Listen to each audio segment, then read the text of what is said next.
قسمت کا لکھا ہوا شخص کو ملتا ہے، یہ بات طے ہے۔ مجھے اور آپ کو وہی مل رہا ہے جو ہماری قسمت میں لکھا ہے، اس سے ایک حبہ بھی، ایک دانہ بھی کم نہیں ملے گا اور ایک زیادہ نہیں ملے گا۔ صحیح حدیث ہے، بخاری کی دیگر کتب حدیث میں موجود ہے، جب بچہ شکم مادر میں 120 دن کا ہوتا ہے تو 4 ماہ کا جب بچہ شکم مادر میں ہوتا ہے تو اس کی روح پھونکی جاتی ہے، تو فرشتہ آ کے اس کی عمر بھی لکھ جاتا ہے، اس کا شقی و سعید ہونا بھی لکھ جاتا ہے، اور اس کا رزق بھی لکھ جاتا ہے۔ تو رزق جو لکھا گیا وہ ہمیں ملے گا، اور جب جب ملنا ہے تب تب ملے گا۔ جو لکھا گیا ہے وہ بہر صورت ہمیں حاصل ہوگا۔ اب وہ جو ہماری قسمت کا رزق ہے اس کے حصول کا ذریعہ کیا ہے؟ بذریعہ حلال ملتا ہے یا اس کے ذرائع حصول کے وہ حرام ہیں؟ تو یہ اللہ کے ذکر کو چھوڑنے کی سزا یہ ہے کہ ملا وہی جو قسمت کا تھا، لیکن دولت عثمان نہ ملی، دولت قارون ملی۔ لکھا جو تھا، مقسوم تھا، ملا وہی، ایک دانہ بھی زیادہ نہیں ملا اور ایک دانہ بھی کم نہیں ملا، لیکن اس کی سزا کاٹنی پڑے گی اس لیے کہ حصول کے ذرائع حرام تھے۔ تو حضرت اکرمہ رضی اللہ تعالیٰ عنہ فرماتے ہیں کسبن حرامن، تو معیشت تنگ کیسے ہوتی ہے؟ بندہ کہتا ہے کہ یہ تو بڑا کما رہا ہے لیکن کما بذریعہ حرام رہا ہے۔ اللہ اکبر۔ بعض اوقات کچھ لوگ محنت کر کے بھی حرام کماتے ہیں۔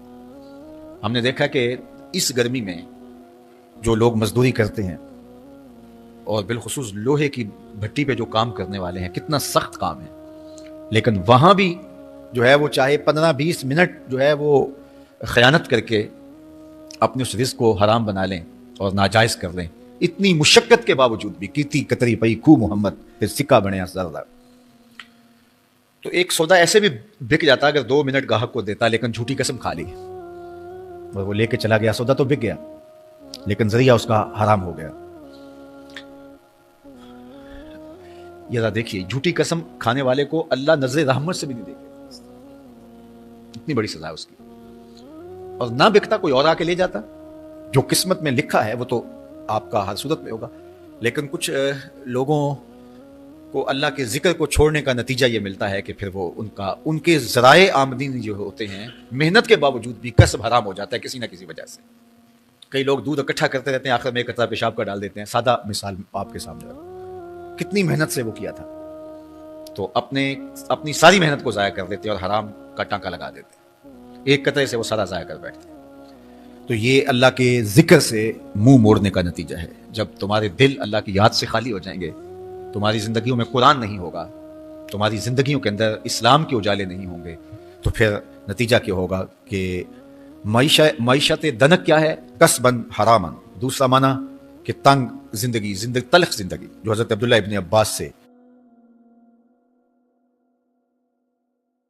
یہ امت خلیفہ بلا فصل، خلیفہ اول، امیر المومنین حضرت سیدنا ابو بکر صدیق رضی اللہ تعالیٰ عنہ کی مرہون منت ہے، ان کی احسان مند ہے۔ اقبال نے کہا تھا امن الناس بر مولائے ما، کلیم اول سینائے ما، ہستی او کشت ملت راچوں ابر، ثانی اسنین و غار و بدر و قبر۔ کہتے ہیں کہ وہ شخص جس نے ہمارے آقا و مولا پہ سب سے زیادہ احسانات کیے، اور میرے آقا کریم نے ارشاد فرمایا میرے اوپر جس نے بھی کوئی نیکی کی میں اس کا بدلہ چکا دیا دنیا بھری، لیکن ایک ابو بکر ایسے ہیں جن کی نیکیوں کا بدلہ قیامت کے دن رب ہی چکائے گا۔ یہ حضور علیہ السلام نے ارشاد فرمایا، اور پھر فرمایا ما نفعنی مال احد قط، ما نفعنی مال ابی بکر، مجھے کسی کے مال نے اتنا نفع نہیں دیا جتنا ابو بکر کے مال نے نفع دیا۔ اپنا سب کچھ حضور کی راہوں میں نچھاور کر دیا، مال پیش کیا، جان پیش کی، اولاد پیش کی، وقت دیا، ایک ایک سانس حضور کے نام کر دی۔ کہتے ہیں حضور علیہ السلام کا سایہ نہیں تھا، لیکن ابو بکر رضی اللہ تعالیٰ عنہ سایہ بن کے حضور کے ساتھ رہے، سائے کی طرح حضور کے ساتھ رہے، بدر کے ساتھی، حضر کے ساتھی، سفر کے ساتھی، غار کے ساتھی، حد ہو گئی مزار کے ساتھی۔ اللہ اکبر۔ ایک دن حضور ایسے نکل رہے ہیں مسجد نبوی سے، تو کوئی لوگ داخل ہو رہے تھے، تو حضور کے دائیں ہاتھ میں ابو بکر کا ہاتھ تھا، بائیں میں حضرت عمر کا ہاتھ تھا۔ تو حضور ایسے دونوں کے ہاتھ پکڑ کے باہر نکل رہے تھے، تو کسی کو اندر آتے دیکھا تو اس کو دیکھ کر کے کہا قیامت کے دن ہم قبروں سے یوں ہی اٹھائے جائیں گے، میرے دائیں ہاتھ میں ابو بکر کا ہاتھ ہوگا، بائیں ہاتھ میں عمر کا ہاتھ ہوگا۔ اللہ اکبر۔ سیدہ کہول اہل الجنہ، جنت کے بوڑھوں کا سردار کہا، ابو بکر فی الجنہ، جنت کی بشارت دی، عشرہ مبشرہ میں سے پہلا نام حضرت ابو بکر رضی اللہ تعالیٰ عنہ کا ہے۔ فرمایا میرے 2 وزیر آسمان پہ ہیں، 2 وزیر زمین پہ ہیں۔ آسمان پہ میرے 2 وزیروں کا نام جبرائیل و میکائیل ہے، اور زمین پہ اوپر میرے دو جو وزیر ہیں، ایک کا نام ابو بکر ہے، ایک کا نام عمر ہے۔ تو کیا شان ہے حضرت ابو بکر صدیق رضی اللہ تعالیٰ۔ ہر نبی کا صحابی عظمتوں کے معراج پہ ہے، لیکن جو شان حضور کے اس جان نثار کو دی گئی ہے، اللہ اکبر۔ قرآن نے بھی کہا نا وَثَانِيَ اثْنَيْنِ إِذْ هُمَا فِي الْغَارِ، اللہ اکبر، دو میں سے دوسرا، اللہ اکبر، جب وہ غار میں تھے، دو میں سے دوسرا، اس لفظ کی خوبصورتی ملاحظہ کیجئے، دو میں سے دوسرا۔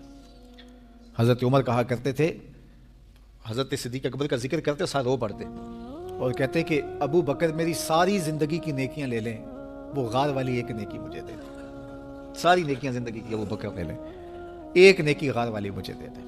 تو ان کی ساری نیکیاں ایک طرف اور ابو بکر کی ایک نیکی ایک طرف۔ اور حضرت عمر کہا کرتے تھے کاش میں ابو بکر کے سینے کا بال ہی ہوتا۔ کوئی کم شان ہے؟ یہ حضرت عمر کہہ رہے ہیں، یہ عمر جس کے بارے میں میرے حضور علیہ السلام نے فرمایا کہ میرے بعد اگر نبوت کا دروازہ بند نہ ہوا ہوتا، میرے بعد اگر کسی نے نبی ہونا ہوتا تو وہ عمر ہوتا۔ اتنی شانوں کے مالک۔ ان الشیطان یفر من ظل عمر، شیطان عمر کے سائے کو دیکھ کے بھاگ جاتا ہے۔ وہ عمر کہہ رہے ہیں کاش میں ابو بکر کے سینے پر اگا ہوا بال ہی ہوتا۔ یہ شان ہے، یہ عظمت ہے، سارے حضور کے صحابی عظمتوں کے معراج پر، لیکن ان کی شان ہی وکری ہے۔ کسی پنجاب شاعر نے کہا کہ سارے یار نبی دے سونے، نہیں کوئی انہاں یاراں ورگا، نہ کوئی ہویا نہ کوئی ہوسی، انہاں جان نثاراں ورگا، نہ اس دھرتی پیدا کیتا انہاں یاراں ورگا، اعظم شان صدیق کی دساں اکو یار ہزاراں ورگا۔